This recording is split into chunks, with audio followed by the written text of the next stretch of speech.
For keeping us up to speed with how the distribution exercise is running for the first cohort of the lower secondary curriculum as they're sitting their first national examination. And so that's what's happening at KCCA. We are going to be having boots on ground in Wakiso district, one of the districts that has the highest performing schools. We'll be having a look on ground there with Ivan Warunyolo. Later on, we'll also go to one of the regions. Koboko district is where we'll be with our reporter there, Rashul Adid, also giving us a sneak peek into how that side of the country is readying themselves for this national exercise. Now, speaking of national exercise, we also did have a national exercise earlier on in the course of the year. The Uganda Bureau of Statistics having conducted a census after 10 years. And so this morning we also looked into that and interrogating the UBOS 2024 census data, the inconsistencies that have been brought to the public, and what could have been the cause of these errors, and what is a commitment from the statistical body to ensure that the data that they have is now authorized data to be able to influence national decisions. And so we're being joined by Didacus Okoth, a spokesperson from the UBOS, on the current pandemonium that is in the statistical body. Good morning to you. Good morning, Christina. How are you? Fine. I know you've been coming down fires. Definitely. And hopefully over the course of time they will be rectified and everything will go back to normality according to the work that you are doing. Let's interrogate some of the inconsistencies that were brought to light with the statistic figures that were published. I do have, according to the figures, the population of people like Wakiso coming out to complain that how could they have reduced from 2014, where they stood at 2,390,000 plus 2,096,000 in 2024. What they were seeking for an explanation on how that could have been. They actually also having reported the same. So these are some of the highlights that came out in the errors that were posted with the results of 2024 census by UBOS. It begs the question, what really led to these errors? What is the cause of these errors? Thank you very much, and thank you, viewers of NTV this morning.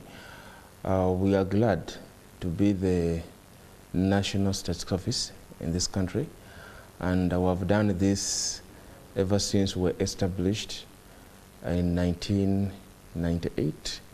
The Uganda Bureau of Statistics Act gives us the opportunity to be the central data collecting, disseminating agency of official statistics. Of course, that gives us an opportunity that we are in charge of statistical data and information that is supposed to be used by the government, development partners, and any form of research to support decision making. Yes, we did the census in 2024, and I want to tell you that this exercise was very, very successful. It was highly supported by the government of Uganda through funding. We had the resources to conduct the census, but it was also one of the national activities in this country that I saw the whole country come out strongly to want to associate with, by ensuring that they were counted. And indeed, we did this very deliberately. We ensured that the whole country is covered. And when you look at our report, we covered over 10 million households. And this was brought about by the pre-census activities, some of the pre-census activities that we are mandated to undertake, especially when you're going to conduct a national population housing census. We did what we call census mapping. This is an activity where you identify and establish all households in the area that you're going to conduct a census. For this case, it was the whole country. So we had to undertake that mapping and household listing, and of course we generated over 10 million households. So when we got to the field to collect information, we had a target of how many households we needed to cover, and we ensured that we covered them. But as you saw in our report, we said that we covered 99%, and there was 1% that we didn't cover. And I think for us, as a country that was a high-level performance as an institution. Now, errors do happen, and me, I'm glad to the institution that we have come out to actually clarify on the error that happened on the tribes of Bagisu, Bachiga, Achol, and Lango. And when you look at the UN fundamental principles of production of official statistics, the UN provides us with principle number 1, and it states that when you publish a statistical information or data and you note that there are errors, it is within your mandate as an institution to correct those errors and publish it in a timely manner. We released the census provisional results on 3rd of October. Today is 14th, but last week, Tuesday, we came out clearly. I think that was about 3 days after the release of the results. And we told the public that, look here, yes, there was a misreporting of the 2014 indicators for Bagisu, the Acholi, and the Lango, and the Bachiga. In fact, the errors were not on the 2024 findings as the public was portraying, but the errors were made as we were trying to compare. You know, statistically, yes, 2014 and 2024. Okay. Because statistically... Of course, I'm going to ask that we hold that conversation. We're trying to keep tabs with the students as they're, starting their national exam, this one being a unique one. So we're going to be having an interforce between you and them. We do have Ivan Kewarunyoro joining us from Entebbe, giving us a sneak peek. Sneak peek of the exercise as it starts off in Koboko district. And so we return to the studio as we were having a conversation with Mr. Okoth, spokesperson with the Uganda Bureau of Statistics, alluding to us in how exactly the errors came into being. And you were talking to us about the comparison that was being made with the census report of 2014 and 2024, in when you realized that there were statistical errors. And so in your defense, did you continue?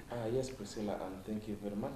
Because you realize that statistically, if you want to make a point or to communicate statistics in a way that is more understandable, it is important that you compare either the last month activity and this year's activity, or last year's performance and this year's performance.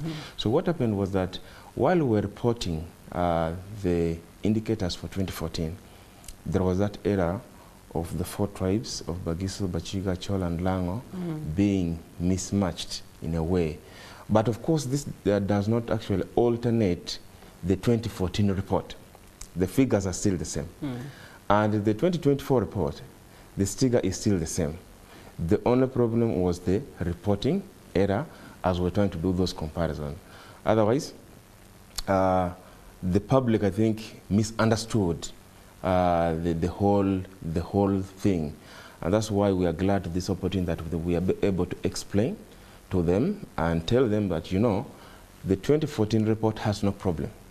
The 2024 report has no problem with these 4 tribes. But the error was only on that comparison table. In fact, in our report, it is table number 3.4. Okay. But of course, this has been corrected, and we have made it a publication. In fact, we have been put it in the press release of today to really tell the public that yes, this error was noted, but we have cleared it. All right. Nevertheless, it has made some damage so far and caused, a lot of soiling within relations, especially for the affected personnel and entities and groups for that matter. It begs the question, how are you rebuilding the trust of Ugandans in the statistical work that you are doing? Definitely, Priscilla, even before I go into the rebuilding the confidence, I still believe that Ugandans have confidence over our indicators. In fact, last week on Friday, the delegation of Omukuka paid a courtesy call to the Census Commission at Statistics House. And to them, they actually had no problem with the data because they knew that their figures were actually accurate. In fact, the Bagisu grew by over 45% 447,000 in their population over the last 10 years. So this actually paints an image of credibility in our statistical function. There is actually no one who has come to claim that, you know, we reduced our figures. This was just public perception, just simply because they had seen it, that there was a misreporting. Okay. But of course, for them, they came, they gave us confidence, they thanked the Bureau for doing a good job. They also pledged their support to any kind of statistical operations that the Bureau may need from the king, the cultural institution of the Bagiso. Of course, the Bureau is also not in good books with the labor force, especially the one that you had to deploy to conduct this exercise, the enumerators to be exact. Some are still complaining that they have not received their payments, which does not, again, look good on you. And yet, in the beginning of this exercise, one of the commitments that your family Ugandans with is that these people would be paid not even on time, but in advance, so that they can comfortably and easily do their work. What is delaying the payments? Priscilla, just to make it a bit more clear, you see, I do not think there is any institution in this country that pays people up front. It was just not possible, and it is not proper. We all know that you work and you're paid for as long as you have a contract that you have signed. And what happened in this case? We recruited over 115,000 enumerators. We also had supervisors, and we also had field guides. Our field guides were basically the area L1 chairpersons, because we know that they understand the households in their jurisdiction, and therefore they were supposed to support us during that enumeration to ensure that we have a total count of all the households in their locations. Therefore, what happened is we kept telling the citizens and even those who were recruiting that you are going to be paid through the e-cash system. The e-cash system means the money is going to come either directly to your mobile phone number or directly to your bank account. All we need is your bank account must have the same name as your name. I am Didacus Okoth. This is my bank account. It's reading whichever bank. I am Didacus Okoth. My telephone number, when punched in, must read Didacus Okoth. Okay. In fact, if it reads the other way around. Which exercise was supposed to be dealt with and rectified and sorted out before the enumeration exercise began? So the verification for the people that you were to work with, that should have been sorted then. Actually, let me tell you. So why is it recurring after? Actually, let me tell you something. When we're doing the e-recruitment process, the e-recruitment process was supposed to sort out all that, because people were supposed to be recruited online, and they were supposed to, some of the credentials was that your name is your login credential and your telephone number is actually your password. In fact, those people that you see, they continuously had problems in the mismatches was because of they bypassed the system of recruitment. And we have, of course, continuously encouraged. When you say they bypassed the system of recruitment, elaborate. When I say they bypassed the system of e-recruitment, was that I think some of our friends in the local government recruited people without them going through the e-system. Because the e-system was supposed to sort that out completely, right from the beginning. So when this error was made, you realize that even when we started the enumeration, on the first day of enumeration, some of them could not log into the tablets because their credentials were not captured in the system at an early stage. Okay. So yes. Is this to say that UBOS went ahead to again deploy people that did not come through the system that they agreed upon would be the official recruitment system? It wasn't that UBOS went ahead and deployed, because, you know, Uganda is a big country, and UBOS could not be everywhere as such. And that's why we're working with several partners. The Minister of Local Government was our very key partner. Which partner should have also been going through the Which partner were supposed to ensure that they support the system of UBOS, that is, UBOS had already established. But of course, this is our country, and sometimes people have ways of doing things at their own decision.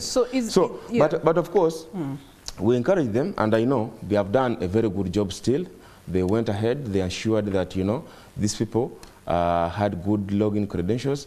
They also ensured that they cleared, because there was also a delay in the clearance of some of these enumerators by the local government, their respective local governments, because what we needed to achieve was that a cow or a town clerk or a city clerk has authorized and said, UBOS, look here, these are the people that we worked with during the census. These are the people who collected data. These are the people who supervised. These are the people who guided the process, the LS1 chairpersons. And that caused a bit of delay in some payments. But I can ably report that we have paid over 97% of those people. Okay. The few who are remaining, we are sorting it. Okay. Yeah. When do you commit to completely sort it out, so that we don't invite you here for the same thing? For the same thing, yes. Of course, the institution has given that the end of the month of October gives us an opportunity to clear all those people who were still pending on the system. All right. The other discrepancy that people are having is the money that, you know, the statistical body was given to dispense its duty of, carrying out the 2024 census. And some of the questions that have been in the pipeline is the use of technology. There was commitment that it's going to be a technologically based census. However, the realities were different on ground. Even in the recruitment process that you have talked about, you get to see that there were glitches and loopholes in between there. And it begs the question, when it comes to the accountability for the money that was given, was it utilized to its primary purposes, or do you still have some money lingering around? What I can tell you, Priscilla, what I can tell you, Priscilla, is that any research is an expensive project. An exercise of a national population housing census where you are going to every household in the country, it becomes very expensive. We told people that, this is going to be a technologically driven census. And yes, it was. Why? Because we used tablets to collect information from across the whole country. These tablets alone costed us about 120 billion shillings to procure them. So you realize that there was a lot of expenditure on generating a farm infrastructure that would support a digital census. We also had recruitment of people. We had to train them. We had 4-tier training. We had to train people here at Statistics House. We had then to train people in Munyonyo, over 700 participants coming from the different districts and cities in the country. These were district planners, district IT officers, because we needed them to appreciate how this data collection is going to work and how data would move from Koboko, to the servers to allow us to start processing the census results. So we trained those people. Then we trained people at the district level, across the whole country. From that level, we went ahead and trained people at the sub-county level. In all this process of training. At what point was this training? Because if we were to do the mathematics, within a month or so of announcement that there's going to be a national census, then there was a national census. So was the training conducted within that same period? No. We had segmented training. We started with training at the national level. Then we went and trained I told you, the technical people from the districts. These trainings, in each level of training, we're training for not less than 10 days. Not less than 10 days. And also, at each level of training, we had to allow people to go to the field to practically test these equipments and their performance. So in terms of training, personally, I can tell you that we are comfortable. We did our best. All right. So a number of these issues have caused the IGG's eye to look into UBOS, and you do have the inspectorate taking interest in understanding these inconsistencies, right from how the exercise was conducted into the results that were dispensed to the public, and yet the Bureau is fully funded for this exercise. So these investigations into the Bureau by the IGG, what impact are they going to have on your work? As far as I know, we do not have any investigation from IGG. But we all hold different responsibilities in this country. UBOS has its mandate, the IGG has got its mandate. And therefore, I think all of us should be allowed to play our part. Okay. Yes. All right. There's also the financial year 2022 when you do have UBOS staff being compelled to return 1 trillion Ugandan shillings after they were found guilty of misusing these government funds. How significant is this case in the corruption claims that IGG could be coming up with? No, of course, that happened in 2021. The IGG produced its report, and I wouldn't really want to bring up that issue at this time. Yeah. Okay. All right. So moving forward, what assurances are you giving us as Ugandans that what you have now released as official data is correct data? Also, talk to us about the 1% that was not counted. They were really hurt because, as you earlier said, that everyone came out to actively be part of this exercise, and yet that 1% was left out. Why was it left out, and what impact it has? The 1% that we didn't cover, it stemmed from the issue. Mainly, most of them came from maybe Greater Kampala, because of the fact that Greater Kampala has people who are busy. People are busy leaving their houses early in the morning, returning in the evening. Also, it has so many single household members. I am the only one at home. Once I've locked my house, I have locked. If a enumerator comes at 10 in the morning, I am not there. So accessing them was a bit hard. Also, most of them live in gated communities. So you find that even accessibility was made so difficult for our operations. But also, I want to think that the Bureau did its best. In fact, we told people that our numbers are here. You can create an appointment with us. We shall come and enumerate you. You can also create an appointment with your area LC1 chairperson who can reach out to us and schedule for your enumerators to come and enumerate you. So that would have made our work so easy. In fact, we would have covered at 100% if people, took on that opportunity that we gave. Remember, the cabinet even gave us an extension. After the 10 days elapsed, we realized that we had not covered all our households had we targeted. So cabinet gave us an extension. During this extension, we were advocating, please, if you've not been counted, please reach out. What's the assurance to Ugandans, Mr. Okoth? The assurance is that based on the principles of conducting a national census, all procedures were followed. The data is available. We have produced one of the most robust and high-quality statistical indicators as of Census 2024. In fact, when you look at the indicators now, for example, our life expectancy now stands at 68.2. In 2014, it was 63.7. There are so many changes that people need now to look into the report and actually appreciate and start using them. All right, thank you so much, Didacus Okoth, spokesperson with the Uganda Bureau of Statistics, giving you assurance that at the end of the day, the statistics that are now available under the Census 2024 have been confirmed as official in order to guide on national decisions as well as local decisions. That brings us to the end of these conversations. One more to go and we'll be wrapping up Morning at NTV.